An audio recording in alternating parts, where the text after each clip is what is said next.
सन 1977 भारत के भीतर आपातकाल की राख अभी पूरी तरह ठंडी नहीं हुई थी।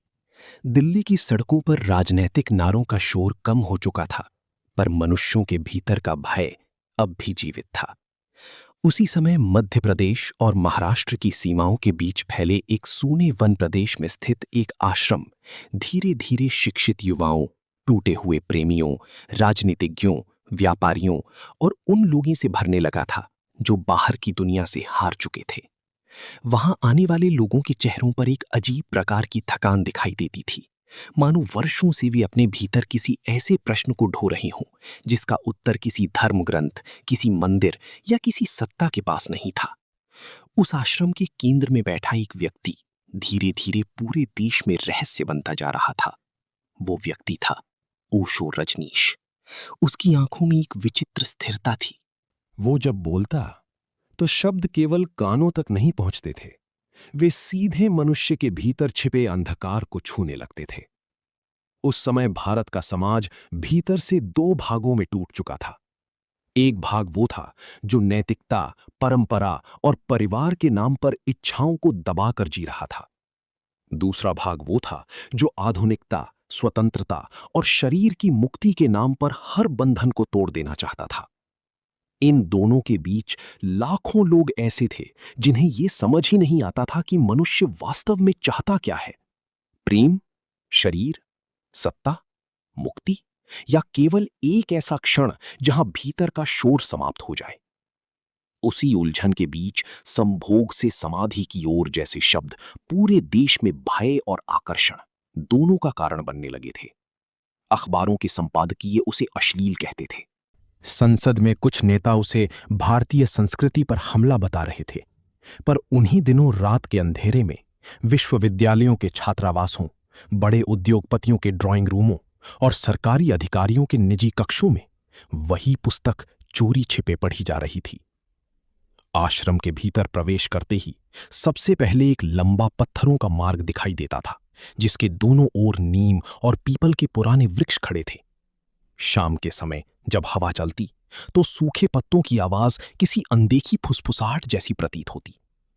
दूर प्रार्थना भवन से धीमी घंटियों की ध्वनि आती रहती, पर वहां किसी मंदिर जैसा धार्मिक वातावरण नहीं था। वहां अगर कुछ था तो वो था मौन। ऐसा मौन जो धीरे धीरे मनुष्य को उसके भीतर छिपी बेचैनी के सामने खड़ा कर देता था। उसी आश्रम में एक रात बिहार से आया एक युवा साधक पहुंचा। उसकी आयु लगभग 28 वर्ष रही होगी। चेहरे पर थकान, आंखों में अनिद्रा और भीतर किसी गहरे अपराध बोध का भार। वो कई दिनों की यात्रा करके वहां पहुंचा था, पर उसके कदमों में कोई उत्साह नहीं था। ऐसा लगता था जैसे वो किसी आश्रम में नहीं, बल्कि अपने भीतर के अंतिम अंधेरे में प्रवेश कर रहा हो। उस युवक के जीवन में प्रेम कभी शांति बनकर नहीं आया था। बचपन से ही उसने अपने घर में दबी हुई इच्छाओं, टूटे हुए संबंधों और मौन हिंसा को देखा था। उसके पिता बाहर से धार्मिक व्यक्ति थे, पर भीतर से क्रोध और वासना से भरे हुए। उसकी मां ने पूरी आयु चुप रहकर बिताई थी। घर में रामचरितमानस का पाठ होता था, पर रात के अंधेरे में वही घर भय का स्थान बन जाता। उस युवक ने बचपन से सीख लिया था कि मनुष्य बाहर से जितना पवित्र दिखाई देता है, भीतर उतना ही अंधकार छिपा सकता है। शायद इसी कारण जब उसने पहली बार संभोग से समाधि की ओर का नाम सुना, तो उसके भीतर भय के साथ साथ एक अजीब आकर्षण भी पैदा हुआ। उसे लगा कि कोई पहली बार उन बातों को स्वीकार कर रहा है जिन्हें समाज हमेशा पाप कहकर छिपोता रहा। आश्रम में पहली ही रात उसने देखा कि वहां आने वाले लोग साधारण नहीं थे। कुछ विदेशी युवक युवतियां थे जो पश्चिम की चमक से ऊब चुके थे। कुछ बड़े अधिकारी थे जिनके चेहरे सत्ता के बावजूद खाली दिखाई देते थे। कुछ स्त्रियां थीं जिनकी आंखों में वर्षों का मौन दर्द भरा हुआ था। और कुछ ऐसे सन्यासी भी थे जो बोलते कम पर सब कुछ देखते अधिक थे। उन्हीं में एक वृद्ध सन्यासी था जिसकी लंबी सफेद दाढ़ी और शांत चेहरा पूरे आश्रम में रहस्य की तरह प्रसिद्ध था। कहा जाता था कि वो वर्षों से आश्रम में है, पर किसी ने उसे कभी हंसती नहीं देखा। उसकी आंखों में ऐसा मौन था जैसे वो मनुष्यों के भीतर की हर परत पढ़ सकता हो। रात गहराने लगी। दूर कहीं वर्षा होने लगी थी। मिट्टी की गंध हवा में घुल रही थी। उसी समय प्रार्थना भवन में धीमी रोशनी के बीच ओशो रजनीश का प्रवचन प्रारंभ हुआ। वहां कोई धार्मिक उपदेश नहीं था। वहां पाप और पुण्य की चर्चा नहीं थी। वहां केवल मनुष्य था, उसकी इच्छा, उसका भय, उसकी वासना और उसकी अकेली आत्मा। वो आवाज धीरे धीरे कह रही थी कि मनुष्य जिस चीज से सबसे अधिक डरता है, उसी के भीतर उसकी मुक्ति छिपी हो सकती है। कि शरीर शत्रु नहीं है, कि इच्छा को दबाने से वो समाप्त नहीं होती, बल्कि और अधिक अंधेरी हो जाती है। कि प्रेम यदि केवल शरीर तक सीमित रह जाए तो वो बंधन बन जाता है, पर यदि वही ऊर्जा चेतना में बदल जाए तो मनुष्य समाधि के द्वार तक पहुंच सकता है। उस युवक को पहली बार लगा कि कोई उसके भीतर के अपराध बोध को देख रहा है। वर्षों से उसने अपनी इच्छाओं को दबाने की कोशिश की थी।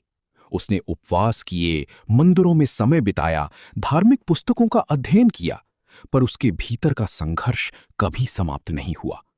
जितना वो स्वयं को पवित्र बनाने की कोशिश करता, उतनी ही तीव्रता से उसके भीतर अंधकार लौट आता।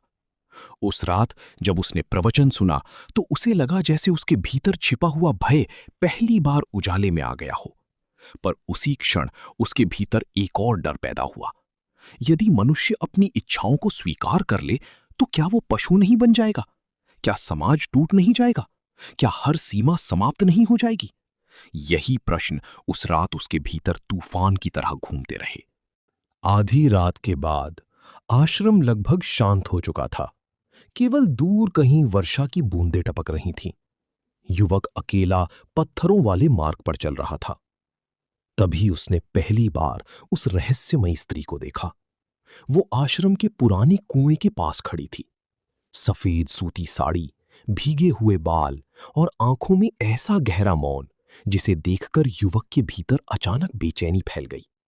वो स्त्री किसी साधारण व्यक्ति जैसी नहीं लग रही थी।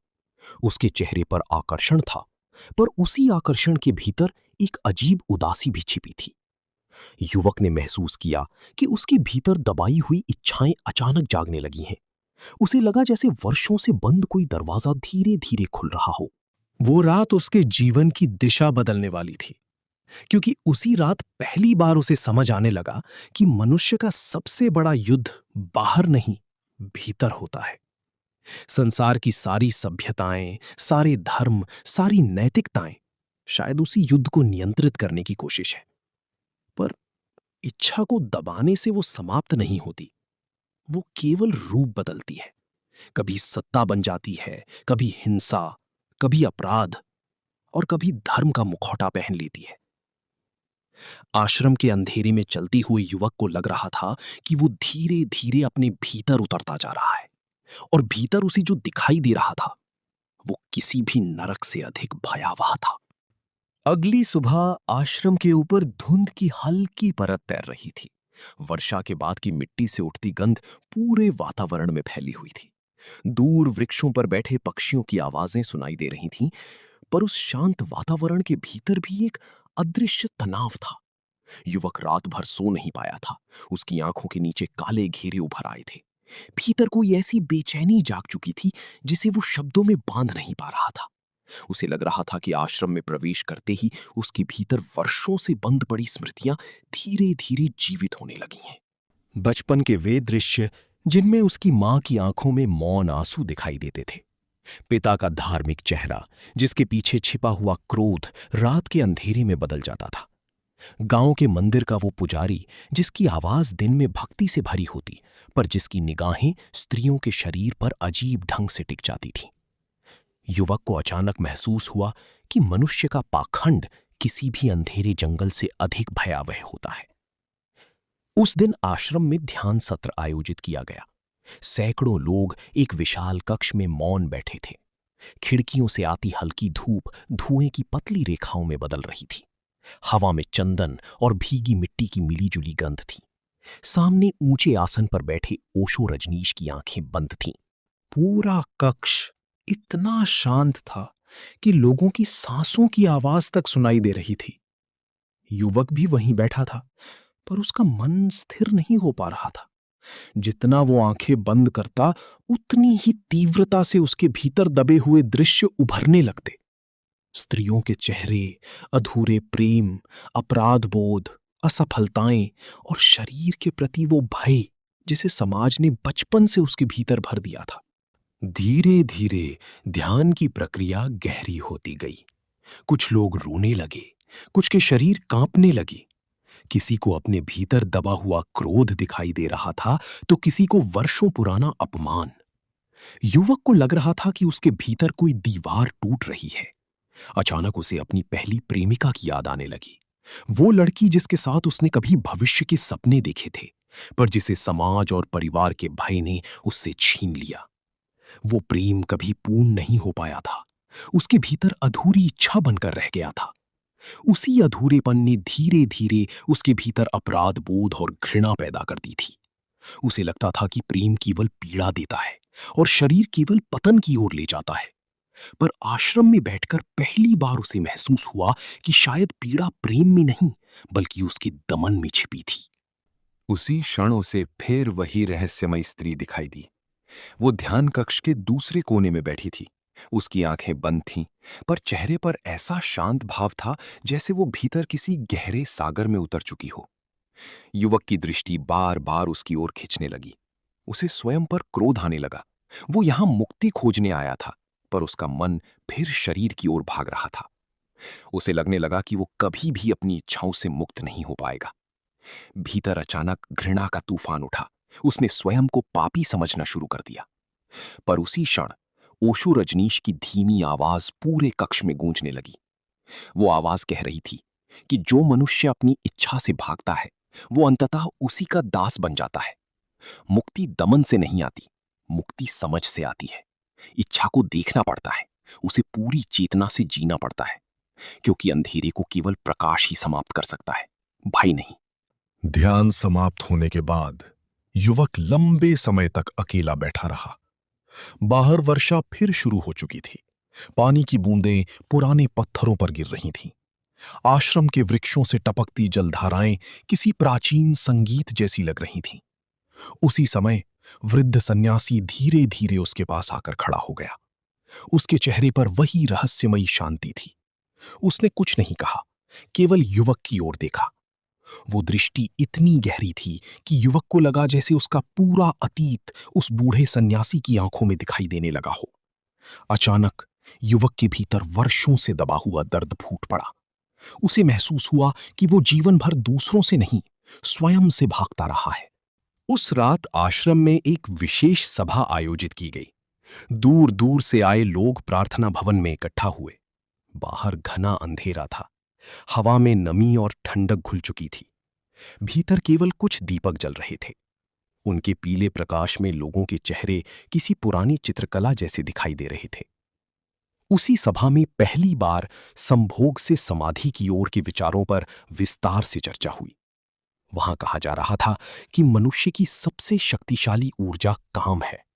वही ऊर्जा जीवन को जन्म देती है। वही कला, संगीत, प्रेम और सृजन का स्रोत बन सकती है। पर जब समाज उसे दबा देता है, तब वही ऊर्जा विकृति बन जाती है। युद्ध, हिंसा, सत्ता की भूख और मानसिक रोग उसी दमन की परछाइयां हैं। युवक को अचानक लगा कि उसके भीतर वर्षों से जमा हुआ अंधकार हिलने लगा है। उसे अपने पिता का चेहरा याद आया। वो समझने लगा कि उनका क्रोध केवल क्रोध नहीं था, बल्कि भीतर दबे हुए भय और इच्छाओं की आग थी। उसे समाज के वे धार्मिक चेहरे याद आने लगे जो बाहर से पवित्र दिखते थे, पर भीतर से टूटे हुए थे।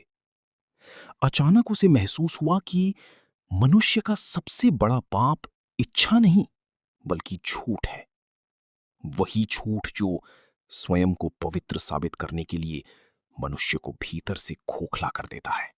सभा के बाद जब लोग लौटने लगे, तब युवक ने देखा कि वही रहस्यमयी स्त्री अकेली वर्षा में खड़ी है। उसके चेहरे पर पानी की बूंदें चमक रही थीं। दूर बिजली चमकी और एक क्षण के लिए पूरा आश्रम उजाले में डूब गया। उसी पल युवक को लगा कि वो स्त्री कोई व्यक्ति नहीं, बल्कि उसके भीतर की दबी हुई चेतना का प्रतीक है। आकर्षण और भय दोनों एक साथ उसके भीतर उठने लगे। उसे महसूस हुआ कि मनुष्य जिस चीज की ओर सबसे अधिक खिंचता है, उसी से सबसे अधिक डरता भी है। रात और गहरी होती गई। आश्रम के अधिकांश लोग सो चुके थे। केवल दूर कहीं घंटियों की धीमी आवाज आ रही थी। युवक अकेला अपने कक्ष में बैठा था। बाहर वर्षा की बूंदें खिड़की पर गिर रही थीं।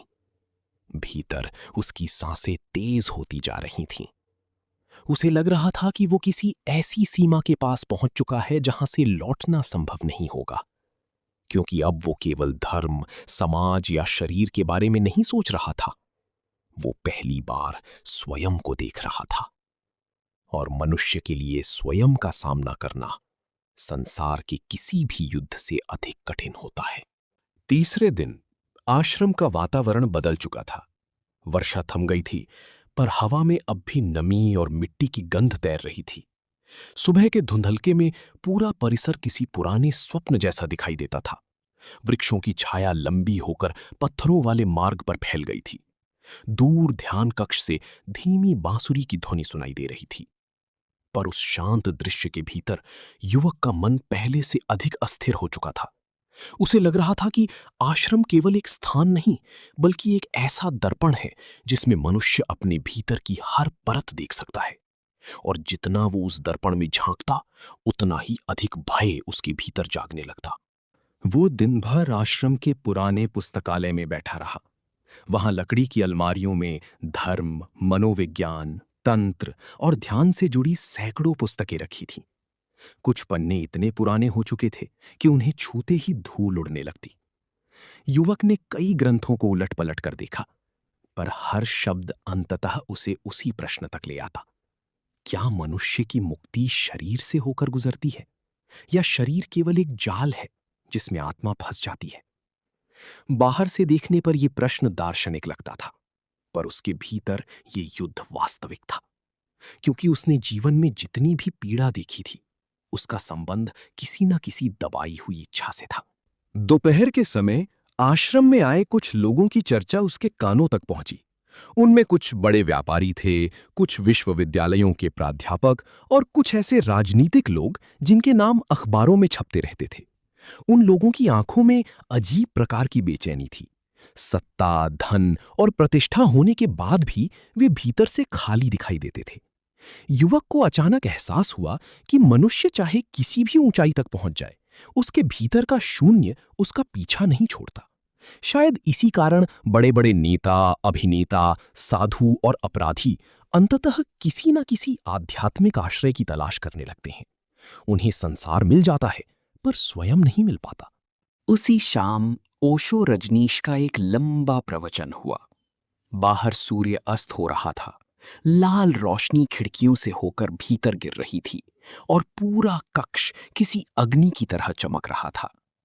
उसी वातावरण में वो आवाज धीरे धीरे कह रही थी कि मनुष्य ने सदियों से शरीर को शत्रु मान लिया है। धर्मों ने उसे दबाया, समाज ने उसे अपराध कहा, और परिणाम ये हुआ कि मनुष्य भीतर से विभाजित हो गया। उसका शरीर एक दिशा में भागता रहा और उसकी नैतिकता दूसरी दिशा में। इसी विभाजन ने मनुष्य को पागल बना दिया। वही पागलपन कभी युद्ध बनकर प्रकट हुआ, कभी हिंसा बनकर, कभी धार्मिक कट्टरता और कभी छिपे हुए अपराधों के रूप में। युवक को अचानक अपने गांव का वो साधु याद आया जिसे लोग महात्मा कहते थे। दिन में वो त्याग और ब्रह्मचर्य का उपदेश देता, पर रात में शराब पीकर नौकरों पर हिंसा करता। उसे अपने विद्यालय के शिक्षक याद आए जो नैतिकता की बातें करते थे, पर छात्राओं को घूरते रहते। उसे समझ आने लगा कि दमन केवल इच्छा को नहीं मारता, वो मनुष्य की आत्मा को भी विकृत कर देता है। जितना अधिक कोई स्वयं को पवित्र दिखाने की कोशिश करता है, उतना ही अधिक अंधकार उसके भीतर इकट्ठा होने लगता है। प्रवचन के बाद युवक अकेला आश्रम के पीछे फैले जंगल की ओर निकल गया। वहां एक पुराना सूखा कुआं था, जिसके बारे में कहा जाता था कि वर्षों पहले किसी सन्यासी ने वहीं आत्महत्या कर ली थी। रात धीरे धीरे उतर रही थी। पेड़ों की छाया जमीन पर किसी काले धुएं की तरह फैल रही थी। हवा में सन्नाटा इतना गहरा था कि अपनी धड़कनों की आवाज तक सुनाई दे रही थी। उसी अंधेरे में उसे फिर वही रहस्यमयी स्त्री दिखाई दी। इस बार वो कुएं के किनारे बैठी थी। उसके चेहरे पर ऐसी उदासी थी जैसे वो वर्षों से किसी अदृश्य पीड़ा को ढो रही हो। युवक की सांसें तेज होने लगीं। उसे लगा कि वो स्त्री उसके भीतर दबे हुए हर भय को बिना बोले समझ सकती है। उस क्षण उसके भीतर एक विचित्र संघर्ष शुरू हुआ। एक ओर आकर्षण था, दूसरी ओर अपराध बोध। वो उसके पास जाना चाहता था, पर उसी समय उसे लगता कि ये पतन की ओर पहला कदम होगा। उसके भीतर वर्षों से भरा धार्मिक संस्कार चीखने लगा। उसे अपनी मां की बातें याद आने लगीं। वो डर जो बचपन से उसे सिखाया गया था कि शरीर पाप है, इच्छा नरक का द्वार है और स्त्री मोह का जाल। पर उसी क्षण उसे ये भी महसूस हुआ कि यही भय उसे भीतर से तोड़ता रहा है। वो जीवन भर भागता रहा, पर कभी मुक्त नहीं हो पाया। रात के अंतिम पहर युवक अपने कक्ष में लौटा। बाहर हवा तेज हो चुकी थी। खिड़की से आती ठंडी हवा दीपक की लौ को बार बार हिला रही थी। कमरे की दीवारों पर उसकी परछाइयां कांप रही थीं। उसी कांपती रोशनी में युवक को लगने लगा कि उसका पूरा जीवन अब तक झूठ पर खड़ा था। उसने कभी स्वयं को समझने की कोशिश ही नहीं की। वो केवल दूसरों के बनाए नियमों के अनुसार जीता रहा। समाज ने जो कहा उसने मान लिया, धर्म ने जो डर दिखाया उसने स्वीकार कर लिया। पर अब पहली बार उसके भीतर प्रश्न जागा था, यदि ईश्वर ने इच्छा को जन्म दिया है तो क्या उसे समझे बिना मनुष्य कभी पूर्ण हो सकता है? उस रात उसे नींद नहीं आई। आंखें बंद करते ही उसके भीतर अजीब दृश्य उभरने लगे। उसे लगा जैसे उसके भीतर वर्षों से दबे हुए चेहरे जीवित हो उठे हैं। मां का मौन चेहरा, पिता की क्रूर आंखें, पहली प्रेमिका की उदास मुस्कान, गांव के मंदिर की घंटियां, और उन सब के बीच ओशो रजनीश की धीमी आवाज जो बार बार कह रही थी कि मनुष्य का अंधकार उसका शत्रु नहीं, उसकी अधूरी चेतना है। उसे दबाने से नहीं, समझने से मुक्ति मिलती है। धीरे धीरे बाहर सुबह होने लगी। पूर्व दिशा में हल्की रोशनी फैल रही थी, पर युवक को लग रहा था कि उसके भीतर अब भी रात बाकी है। एक लंबी, गहरी और भयावह रात, जिसके अंत में शायद कोई नया जन्म उसका इंतजार कर रहा था। चौथे दिन आश्रम में असामान्य शांति थी। आकाश धूसर बादलों से ढका हुआ था और हवा में किसी आने वाले तूफान का संकेत महसूस हो रहा था। सुबह से ही लोग कम बोल रहे थे। ध्यान कक्ष के बाहर लगे पुराने घंटों की आवाज भी उस दिन कुछ अधिक भारी प्रतीत हो रही थी। युवक को लगने लगा था कि आश्रम धीरे धीरे उसके भीतर छिपे हर भ्रम को तोड़ रहा है। वो जितना स्वयं को समझने की कोशिश करता, उतना ही स्पष्ट दिखाई देने लगता कि उसके भीतर की अधिकांश नैतिकता भय से पैदा हुई थी, प्रेम से नहीं। उस दिन आश्रम में एक विशेष ध्यान पद्धति करवाई गई। लोगों को कई घंटों तक पूर्ण मौन में बैठना था। बाहर वर्षा आरंभ हो चुकी थी। बूंदें छतों पर गिरकर एक विचित्र लय बना रही थीं। भीतर सैकड़ों लोग आंखें बंद किए बैठे थे। युवक भी उनमें शामिल था। शुरुआत में उसका मन बार बार भटकता रहा, पर धीरे धीरे उसके भीतर का शोर कम होने लगा। उसे महसूस हुआ कि विचारों की भीड़ के नीचे कोई गहरी खामोशी छिपी हुई है। उसी खामोशी में अचानक उसके भीतर वर्षों से दबा हुआ भय उभरने लगा। उसे अपने पिता की मृत्यु का दृश्य याद आया। अंतिम दिनों में उनका चेहरा भय से भर गया था। जीवन भर धर्म और नैतिकता का मुखौटा पहनने वाला वो व्यक्ति मरते समय भीतर से पूरी तरह टूटा हुआ दिखाई दे रहा था। युवक को पहली बार समझ आया कि उसका पिता वास्तव में कभी शांत नहीं था। उसने इच्छाओं को दबाया, स्वयं को कठोर बनाया, पर अंततः भीतर की आग ने उसे ही जला दिया। उस स्मृति ने युवक को भीतर तक हिला दिया। उसे लगा कि यदि उसने भी स्वयं को समझे बिना जीवन बिताया तो उसका अंत भी वैसा ही होगा, बाहर से धार्मिक, भीतर से भयभीत। मौन के बीच अचानक ओशो रजनीश की आवाज गूंजने लगी। वो कह रही थी कि मनुष्य अपनी इच्छाओं से नहीं, अपने अज्ञान से पीड़ित है। शरीर केवल द्वार है। समस्या शरीर नहीं, उससे जुड़ी अचेतना है। यदि प्रेम केवल वासना बनकर रह जाए तो वो मनुष्य को नीचे गिरा देता है, पर यदि वही ऊर्जा जागरूकता में बदल जाए तो वही शक्ति मनुष्य को समाधि तक पहुंचा सकती है। ये शब्द युवक के भीतर किसी बिजली की तरह उतरने लगे। पहली बार उसे महसूस हुआ कि शायद मुक्ति संसार से भागने में नहीं, बल्कि उसे पूरी चेतना से देखने में है। ध्यान समाप्त होने के बाद युवक लंबे समय तक वहीं बैठा रहा। बाहर वर्षा अब तूफान में बदल चुकी थी। तेज हवा से वृक्ष झुकने लगे थे। उसी समय उसने देखा कि वो रहस्यमयी स्त्री धीरे धीरे कक्ष से बाहर जा रही है। उसके चेहरे पर गहरी थकान थी। युवक अनजाने में उसके पीछे चल पड़ा। दोनों आश्रम के पीछे फैले पुराने आम के बाग तक पहुंच गए। वहां बारिश की बूंदें पत्तों से टकराकर मिट्टी में घुल रही थीं। हवा में कच्चे आम और भीगी धरती की गंध फैली हुई थी। उस स्त्री ने एक क्षण के लिए पीछे मुड़कर युवक की ओर देखा। उस दृष्टि में आकर्षण नहीं, बल्कि एक गहरी करुणा थी। युवक को लगा जैसे वो उसके भीतर के हर घाव को पहचानती हो। उसी क्षण उसके भीतर वर्षों से जमा हुआ भय टूटने लगा। उसे एहसास हुआ कि उसने स्त्री को कभी मनुष्य की तरह देखा ही नहीं था। समाज ने उसके भीतर स्त्री की जो छवि बनाई थी, वो या तो पाप थी या पूजा की वस्तु। पर पहली बार उसे लगा कि स्त्री भी उतनी ही अकेली, उतनी ही भयभीत और उतनी ही अधूरी हो सकती है जितना एक पुरुष। बारिश तेज होती गई।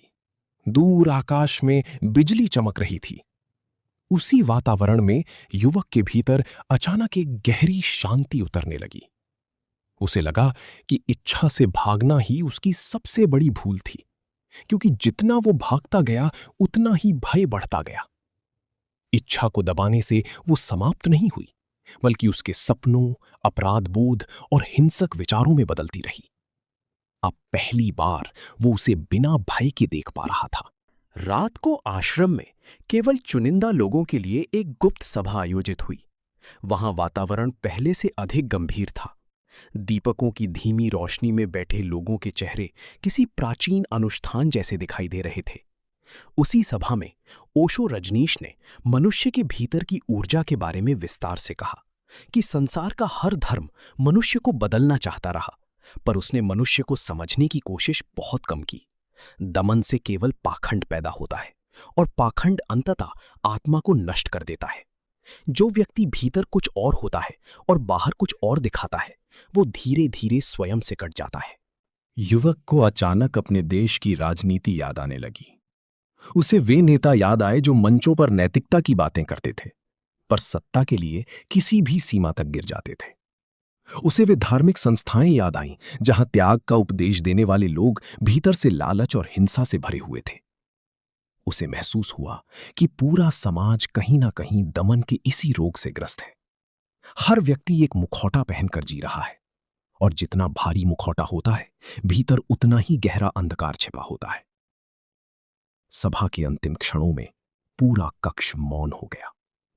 बाहर तूफान चरम पर था। बिजली की चमक खिड़कियों से भीतर आ रही थी। उसी रोशनी में युवक को अचानक लगा कि उसके भीतर कुछ टूट गया है। वो भय जो वर्षों से उसकी आत्मा पर बैठा था, पहली बार कमजोर पड़ने लगा। उसकी आंखों से आंसू बहने लगे, पर वे आंसू दुख के नहीं थे। वे किसी लंबे कारावास के टूटने जैसे थे। उसी क्षण उसे समझ आने लगा कि संभोग से समाधि की ओर केवल शरीर की बात नहीं है, वो मनुष्य की पूरी यात्रा की बात है। इच्छा से चेतना तक, अंधकार से प्रकाश तक, भय से प्रेम तक। और शायद इसी कारण ये विचार इतना खतरनाक लगता है, क्योंकि ये मनुष्य को समाज के बनाई झूठे सहारों से मुक्त कर देता है। जब मनुष्य स्वयं को देखने लगता है तब उसे नियंत्रित करना कठिन हो जाता है। रात के अंतिम पहर युवक आश्रम के प्रांगण में अकेला खड़ा था। वर्षा अब धीरे धीरे रुक रही थी। बादलों के बीच से चांद की हल्की रोशनी निकलने लगी थी। हवा ठंडी हो चुकी थी। उसे लगा जैसे उसके भीतर भी कोई तूफान शांत होने लगा है। पर उसी शांति के भीतर एक नया भय जन्म ले रहा था, क्योंकि अब लौटकर वो पहले जैसा जीवन नहीं जी पाएगा। अब वो जान चुका था कि मनुष्य की सबसे बड़ी कैद बाहर नहीं, भीतर होती है।